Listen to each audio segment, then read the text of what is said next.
Halo sahabat Semandala, apa kabar? Astungkaro sahabat Semandala, sehat di manapun yang sedang menonton. Bertemu dengan saya Alit Boboiboy dalam podcast Sabtu Basa-Basi Semandala. Ya, adapun pembicaraan kita hari ini adalah suatu hal yang modernisasi, artinya di zaman modern ini tidak bisa ditinggalkan, yaitu tentang teknologi dan informatika. Ya, di Semandala sendiri perkembangan teknologinya sudah baik sekali, apalagi diikuti dengan sumber daya manusia yang mumpuni. Salah satu perkembangan teknologi yang dibuat di Semandala adalah Simandala. Ya, Simandala itu namanya Sistem Informasi Manajemen Data SMA Negeri 2 Tejakula. Ya, sebagai salah satu instansi pemerintahan, SMA Negeri 2 Tejakula juga memiliki perkembangan teknologi untuk mencakup semua datanya agar mudah, cepat, dan cepat mengambil keputusan mengenai data-data yang diinginkan oleh pimpinan. Nah, dalam pun Simandala ini adalah sistem yang dibuat oleh salah satu narasumber kita pada hari ini, yaitu Pak Kadek Dwi Loka. Ya, mungkin untuk Pak Kadek sebagai narasumber pada hari ini bisa memperkenalkan diri, riwayat pekerjaan dan riwayat pendidikannya. Banyak ya Pak ya? Ya, kita banyak-banyakin aja hari ini ya. Iya, jadi perkenalkan nama saya Kadek Dwi Loka Samgraha. Jadi saya adalah salah satu guru di SMA Negeri 2 Tejakula. Kemudian apa nih? Riwayat pendidikan apa Ya, pekerjaan duluan nih?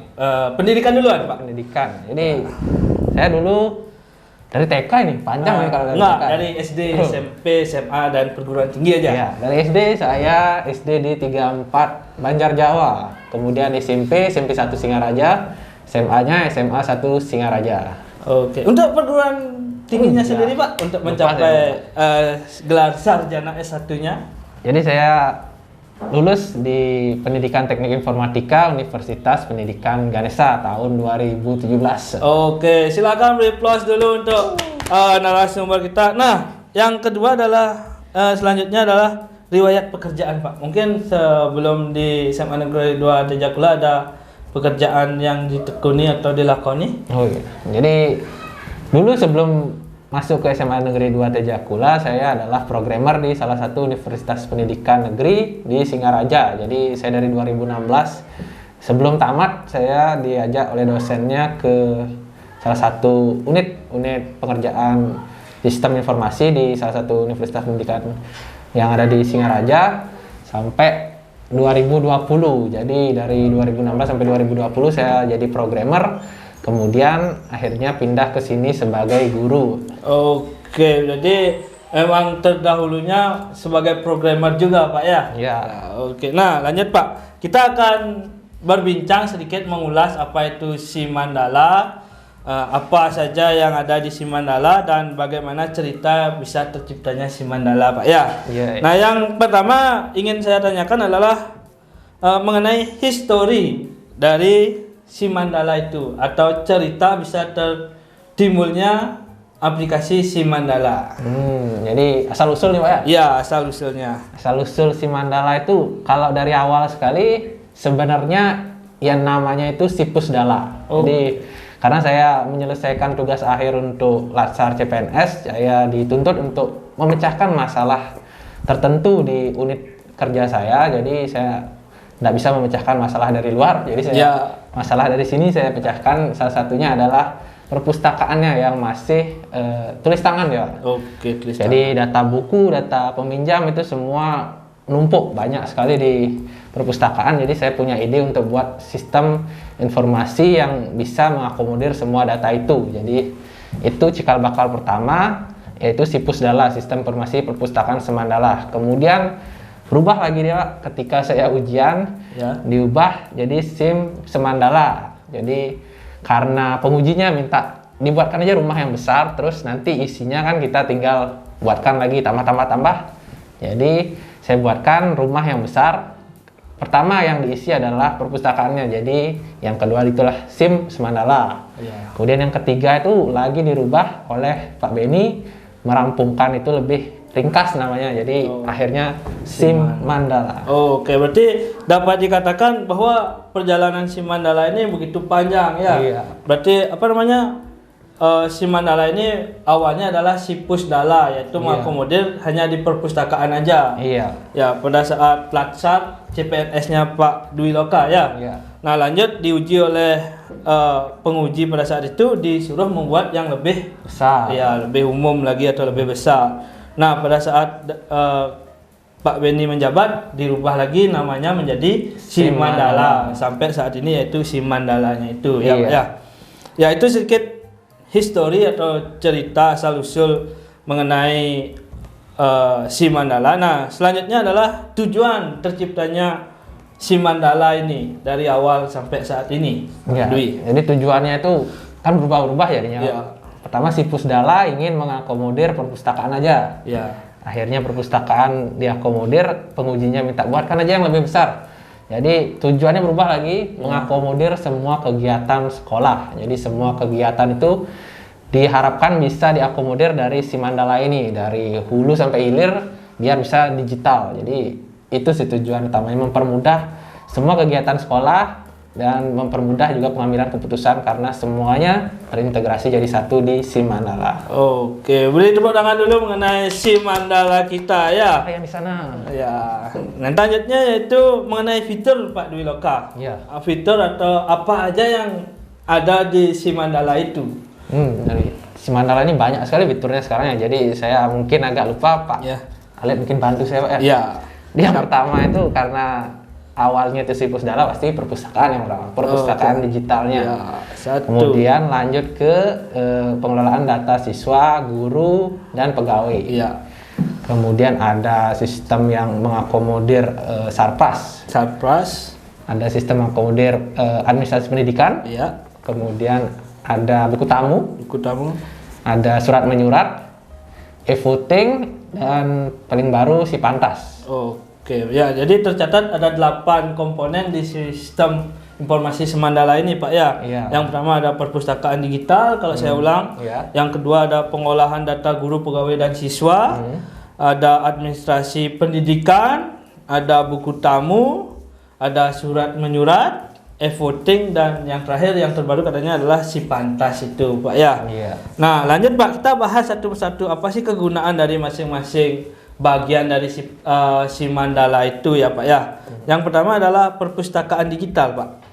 Jadi karena tujuan utamanya si Pusdala itu kan mengakomodir perpustakaan di dalam bentuk digital. Jadi di SIM Mandala ada perpustakaan digitalnya yang bisa diakses oleh semua warga sekolah, guru, pegawai, dan juga siswa terutama bisa mengakses perpustakaannya, bisa melihat peminjaman buku, bisa membaca buku digital bahkan. Jadi ada buku digital bisa diupload, misalnya guru-guru punya buku digital atau modul-modul digital bisa diupload di sistem.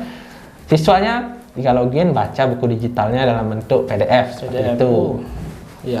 Kemudian yang kedua Pak, yang kedua apa itu? pengolahan data guru, pegawai, dan siswa. Oh, kalau itu memang sebagai dasar dari SIM Mandala itu ya. Oh, dasarnya. Dasarnya. Jadi data pengguna itu semua dari data Dapodik. Jadi saya minta semua data itu dari Pak Jeru Made. Jadi terima kasih Pak Jeru. Berkat Pak Jeru jadi semua warga sekolah bisa menggunakan SIM Mandala itu. Jadi semua data pengguna, data guru, pegawai, dan siswa itu semua ada di SIM Mandala. Oke. Berarti dapat dikatakan ini adalah yang menggunakan Pak ya, yang menggunakan sebagai penggunanya, mau menggunakan perpus, mau menggunakan administrasi buku tamu dan yang lainnya Pak ya. Nah, lanjut kita ke bagian ketiga Pak, ada administrasi pendidik. Oh, administrasi pendidik ya. Jadi kan kita sebagai pendidik nih kan Pak ya. Ya. Administrasi yang kita buat pasti banyak nih. Ya. Jadi tujuannya itu adalah membuat administrasi yang banyak itu dalam bentuk digital. Jadi ketika kita buat administrasi, kita sebisa mungkin mengurangi ngeprint atau mencetak dokumennya dulu. Jadi ketika kita udah buat administrasinya, kita minta tanda tangannya ke verifikator. Itu ada Pak Wakakur, Pak Yudi, dan Pak Beni juga sebagai kepala sekolah bisa memverifikasi dokumennya. Jadi kita sebagai guru nih, kita upload dokumen administrasi pembelajaran ke sistem. nanti dicek oleh Pak Wakakur atau Pak Kepsek bahwa administrasi ini sudah cocok, sudah benar. Tinggal diverifikasi. Ketika sudah verifikasi, kita tinggal tambahkan tanda tangan digitalnya Pak Kepsek ke dokumen kita dan kita upload lagi. Jadi selesai. Yes. Oh, oke, berarti ini meminimalisir penggunaan kertas kembali Pak ya. Artinya untuk mencatat dan track ke belakangnya, jika hilang administrasinya bisa dicari di sana Pak ya. Jadi pusat. Ya, pusatnya ya. Yang berikutnya adalah mengenai buku tamu Pak. Nah, buku tamu ini yang paling dipakai ya Pak. Ya. Jadi buku tamu ini karena setiap hari pasti aja ada tamu ke sekolah. Ini yang paling dipakai selama ini. Jadi buku tamu itu kan biasanya pakai buku-buku besar yang biasanya nyatat cicilan panci itu Pak. Oh iya, buku anak akuntansi bisa dibilang itu Pak ya. Besar sekali itu kan. Ya. Jadi ketika ada tamu dicatat ngapain tamunya, terus apa saja yang dikerjakan. Jadi kan ketika kita mau cari lagi ke belakang, bukunya hilang kan susah. Susah ya, nggak ada Jadi, buktinya Pak ya. Ya, jadi kalau dari sistem itu kita udah akomodir semuanya itu, siapa tamu yang datang, kemudian apa tujuannya, apa perihalnya, dan dokumentasinya ada. Jadi ketika kita misalnya cari hari Senin, siapa aja yang bertamu, kita bisa lihat langsung semuanya.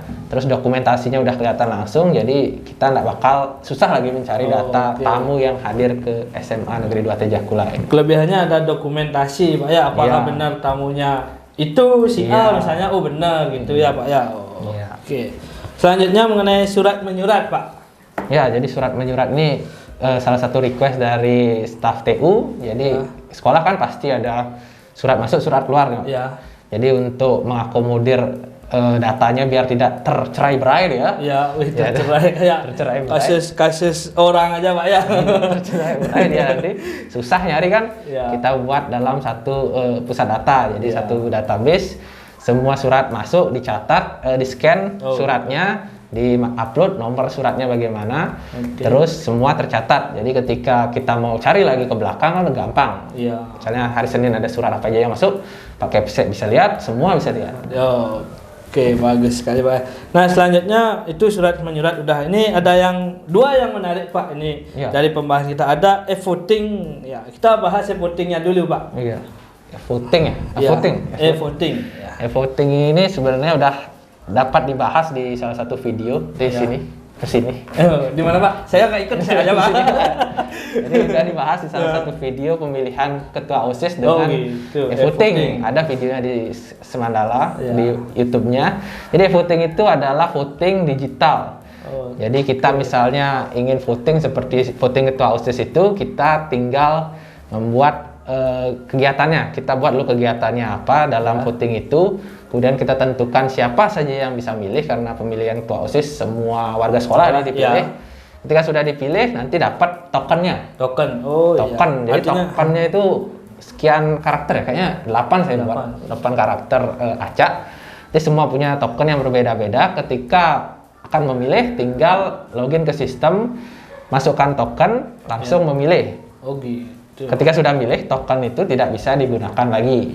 Jadi mempermudah semua pemilihan. Jadi ngitung itu nggak perlu lagi kayak pemilihan udah langsung keluar berarti hasilnya. Hasilnya ketika waktu pemilihan udah selesai langsung hasilnya kelihatan. Langsung diurut nih siapa yang menang dari pemilihan itu. Jadi berarti bagus sekali ya voting ini Pak ya. Apalagi 2024 kita akan mengadakan pemilihan, mungkin ada sedikit saran atau bisa digunakan Pak ya. Siapa tahu kan Pak ya. Berarti voting mau milih A, B, C sudah langsung kelihatan nanti hasilnya. Bukannya 1-2 hari tapi per jam hitungannya Pak ya. Langsung. 1 jam langsung keluar. Nggak perlu 1 jam lah. Ketika udah selesai periodenya, kita buka lagi websitenya langsung kelihatan itu. Berarti ketika waktu yang sudah ditentukan selesai bisa langsung dilihat Pak ya. Langsung kelihatan. Bagus sekali. Tepuk tangan dulu dong buat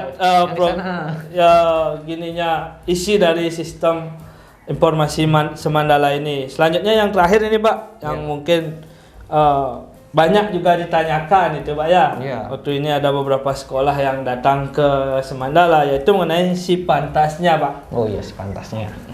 Jadi si pantas ini adalah sistem informasi pencatatan pelanggaran siswa. Jadi Berarti ini siswa-siswa yang melanggar di sini dicatat Pak ya? Iya, semua dicatat di sini. Oke. Jadi si paling pantas lah bisa Iya, dibilang. si paling pantas ya. Pantas bagi yang melanggar Pak ya. Iya, karena melanggar ya masuk. Iya.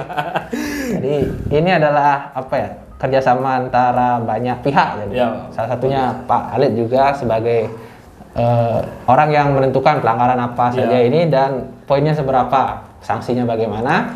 Kemudian saya sebagai programmernya merancang dalam bentuk aplikasi. Iya. Jadi ketika kita menemukan pelanggaran, kita langsung bisa memasukkan datanya. Siapa yang melanggar pertama, pelanggarannya apa, kapan waktunya. Misalnya ada dokumentasi juga bisa ditambahkan. Ketika sudah ditambahkan, sistem langsung mengakumulasi semua total poin pelanggarannya. Misalnya dia udah 2 kali melanggar, terlambat pertama, kemudian ke kantin setelahnya. Jadi dia dapat poin 5 tambah 5, 10. Jadi kayak gitu deh. Oke, ya. Berarti si pantas ini kalau kita ceritakan adalah seperti Pak Loka katakan lagi, masalahnya itu adalah dari dalam sekolah sendiri ya, karena kita pencatatan siswa yang melanggar, habis itu terlalu banyaknya siswa yang melanggar, maka kita harus buatkan sistem pencatatan, yaitu idenya dari Bapak pimpinan kita di SMA 2 juga Pak ya. Oh, iya. Ya, saya cuma mengikuti dan Bapak berkoordinasi dengan Bapak ya. Artinya semoga ini sebagai salah satu pencegahan dari tindak kenakalan siswa. Ketika dia sudah tahu poinnya besar, dia harus berintrospeksi diri, gitu Pak ya. Iya. Ya, oke. Nah, pemirsa Semandala yang sahabat Semandala, tadi sudah banyak sekali diceritakan mengenai si Mandalanya, apa aja yang ada dari cerita histori sampai terbentuknya si Mandala itu. Nah, sebelum kita akhiri nih Pak, masih saya punya 2 pertanyaan. Yang pertama, dari Bapak sendiri yang membuat sistem ini masih ada kekurangan atau kelebihannya nggak itu? Ya kelebihannya dulu deh, sebelum kekurangannya ya Pak ya. Biasanya kan kita lebihkan dulu gitu. Jadi kelebihannya sudah pasti membantu menyelesaikan masalah yang nyata kita lihat selama ini dengan lebih mudah dan cepat. Jadi kalau dari si Mandala itu pengambilan keputusan jadi lebih cepat karena kita datanya sudah terpusat, sudah langsung direkap, sudah langsung ketemu hasilnya. Pengambilan keputusan kan tinggal eksekusi kayak gitu. Kalau kurangannya apa ya? Mungkin dari penggunaannya ya, mungkin perlu dikejar lagi penggunaannya untuk lebih masif. Dari sekian fitur yang sudah ada, masih ada beberapa fitur yang belum digunakan secara maksimal. Jadi kalau kurangannya sih itu sih mungkin ya. Berarti nanti ada fitur-fitur lagi yang masih belum ditambahkan mungkin Pak ya. Masih banyak pasti ya. Nanti Bapak itu punya tugas Pak ya. Iya. Selanjutnya Pak, yang terakhir ini yang sebagai pemuncak pertemuan kita dalam podcast ini, yaitu harapan Bapak ke depan sebagai pembuat mengenai si Mandala ini. Bagaimana? Harapan saya terkait si Mandalanya nih apa? Terkait apa? Si Mandalanya. Terkait si Mandalanya harapannya adalah bisa membantu permasalahan-permasalahan dari sekolah yang ada di Bali, terutama mungkin di Singaraja dulu, bisa membantu banyak sekolah. Jadi tujuan dari si Mandala itu sendiri kan menyelesaikan masalah yang ada di sekolah. Ini dulu di SMA Negeri 2 Tejakula. Saya harapannya sih bisa membantu di sekolah-sekolah lain yang ingin menggunakan si Mandala. Jadi misalnya ada pelanggaran yang masih susah direkap oleh sekolah lain, nanti bisa hubungi kami.